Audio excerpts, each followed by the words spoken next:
செல்வகுமாரின் மாலை வானிலை ஆய்வறிக்கை. அதிகாரப்பூர்வ வானிலை அறிக்கைக்கு இந்திய வானிலை ஆராய்ச்சித்துறை அறிக்கையை பார்க்கவும். 2026 மார்ச் 24 செவ்வாய்க்கிழமை மாலை நிலவர ஆய்வறிக்கை. உயரழுத்தம் வங்கக்கடலிலும் அரபிக்கடலிலும் ஆக்கிரமித்திருக்கிறது. இருவேறு உயரழுத்தங்கள். வங்கக்கடல் உயரழுத்தம் கிழக்கு காற்று மேற்கு நோக்கி அனுப்ப, அரபிக்கடல் உயரழுத்தம் அரபு நாடுகள் நோக்கி அனுப்ப, இருவேறு உயரழுத்தங்கள் இரவில் குளிரையும் பகலில் அனல் வெயிலையும் கொடுக்கிறது. இன்றைக்கு அதிகபட்ச வெப்பம் மதுரையில் அதிகபட்சமாக 100 டிகிரி ஃபாரன்ஹீட்டை தொட்டிருக்கிறது. 38 டிகிரி செல்சியஸ் மதுரை விமான நிலையம் அடைந்திருக்கிறது. அதேபோல் பாளையங்கோட்டை, கோவில்பட்டி, சிவகாசி, சாத்தூர் மற்றும் வெம்பக்கோட்டை, அதேபோல் இப்படி தென் மாவட்டங்களின் உள்பகுதிகளில் மத்திய பகுதிகளில் உயர்ந்திருக்கிறது. பொள்ளாச்சியில் தற்பொழுது 37 டிகிரியை நெருங்கி இருக்கிறது. அதாவது 98 டிகிரி ஃபாரன்ஹீட்டை தொட்டிருக்கிறது. கரூர், ஈரோடு அதே போல தான் 37 டிகிரி. சேலம் 36, 37 என்று ஆங்காங்கே இருக்கிறது. 36 டிகிரி வேலூர் இருக்கிறது. இதுதான் அதிகபட்ச வெப்பம். 38 என்பது 100, 37 என்பது 98.6, 36 என்பது 96.8. இதுதான் வெப்பம். இதுதான் அதிகபட்ச வெப்பம் பதிவாயிருக்கு. மதுரை விமான நிலையம் 100 டிகிரியை தொட்டிருக்கு. வரக்கூடிய நாட்களில் பாளையங்கோட்டை, கோவில்பட்டி, சிவகாசி, விருதுநகர், மதுரை, பொள்ளாச்சி, தாராபுரம், உடுமலைப்பேட்டை, வெள்ளக்கோயில், பொங்கலூர், குண்டடம், பல்லடம், காங்கேயம், கரூர், தென்னிலை, ஈரோடு எல்லாமே 100 டிகிரியை தொட்டுரும். எப்போ? வியாழக்கிழமை. வெள்ளிக்கிழமை பொள்ளாச்சி 102 எட்டும் என்று எதிர்பார்க்கப்படுகிறது. 104 எதிர்பார்த்தோம், ஆனால் 102 உறுதி. அதாவது 39 டிகிரி செல்சியஸ் வெப்பம் பொள்ளாச்சியில் எட்டும். வரக்கூடிய வெள்ளி சனி தான் உச்சபட்ச வெப்பம். உச்சபட்ச வெப்பம் மதுரையில் 100 டிகிரியாகவும் 102 டிகிரியாக பொள்ளாச்சியும் 100 டிகிரியாக ஈரோடு, கரூரும், சேலமும் இருக்கும்.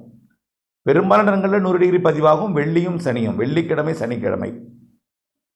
பிறகு 28ஆம் தேதி வரைக்கும் இந்த வெப்பம் உயர்ந்தே இருக்கும். 29ஆம் தேதி அப்படியே 1 டிகிரி குறையும், 100ஆக மாறும்.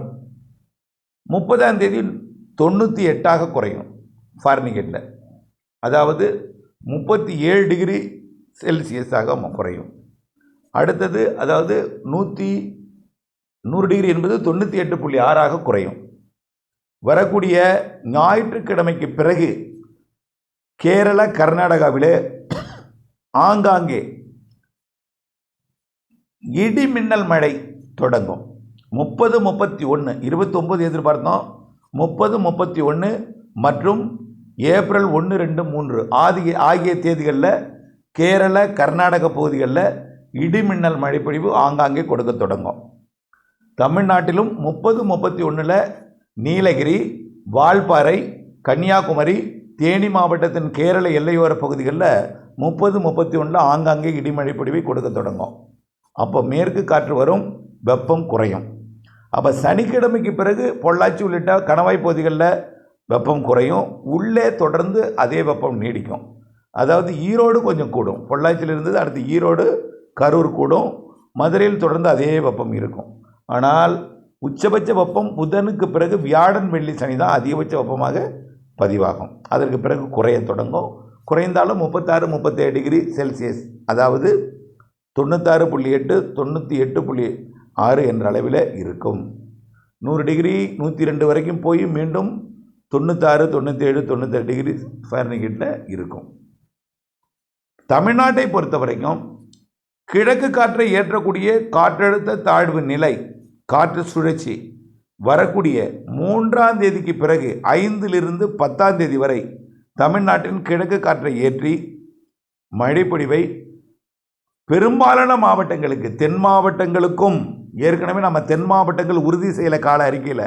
வட உள் மாவட்டங்கள், வடகடலோரம், கர்நாடகா, ஆந்திர, கேரள எல்லையோரம் தான் இன்றைக்கு நேற்று முன்தின அறிக்கையில் என்ன சொல்லியிருந்தோம்? கேரள எல்லையோரத்துக்கு மட்டும் இருக்குன்னு சொல்லியிருந்தோம், கொஞ்சம் கர்நாடக எல்லையோரம் சொல்லியிருந்தோம், ஆந்திர எல்லையோரம் சொல்லியிருந்தோம். அப்புறம் அடுத்த நாள் என்ன சொல்லியிருந்தோம், வட உள் மாவட்டங்களுக்கு சொல்லியிருந்தோம்.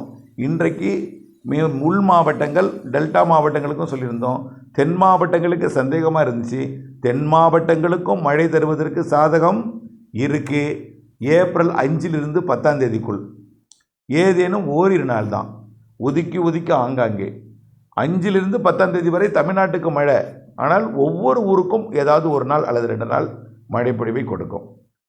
வெப்பச்சலன இடிமழை தான் நிகழ்வே வந்தாலும் கிழக்கு காற்று உள்ளே நுழைய அது வெப்பமடைந்து மேலிட மேற்கு காற்று சந்தித்து மழைப்பொழிவை கொடுக்கும். இடி மின்னல் மழைப்பொழிவை கொடுக்கும். ஐஸ்கட்டி மழைக்கும் வாய்ப்பு இருக்குது. ரொம்ப கடந்த வாரம் பெய்தது போல் பெருசாக பெய்யாது. கேரளா கர்நாடகாவிற்கு கண்டிப்பாக ஐஸ்கட்டி மழை இருக்குது, ஆலங்கட்டி மழை. தமிழ்நாட்டிற்கு கர்நாடக எல்லையோர ஆந்திர எல்லையோர கர்நாடக எல்லையோர கேரள எல்லையோர மாவட்டங்களில் ஆங்காங்கே இருக்கும். கண்டிப்பாக கர்நாடக எல்லையோர மாவட்டங்களில் ஐஸ்கட்டி மழை இருக்கும். அது குறைந்த பரப்பில் 30, 31 மற்றும் ஏப்ரல் 1, 2 தேதிகளில் இருக்கும். கொஞ்சம் கூடுதல் பரப்பில் மழை எல்லா மாவட்டங்களுக்கும் ஆங்காங்கே ஒதுக்கினா 5ஆம் தேதியிலிருந்து 10ஆம் தேதி வரை தெரிகிறது.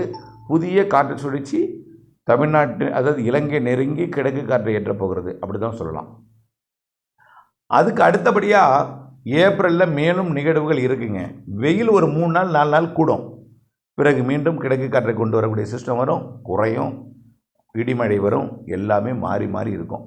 ஏப்ரலில் இப்போ 10ஆம் தேதி வரை நம்ம 5லிருந்து 10 வரை எதிர்பார்க்குறோம். மீண்டும் 10க்கு மேலே ஒரு 5 நாள் வெயில் கூடும். மீண்டும் 3வது வாரத்தின் பிற்பகுதி 4வது வாரத்தில் முற்பகுதியில் அதாவது 19ஆம் தேதி 20ஆம் தேதி வாக்கில் மீண்டும் இடிமழை வரும்.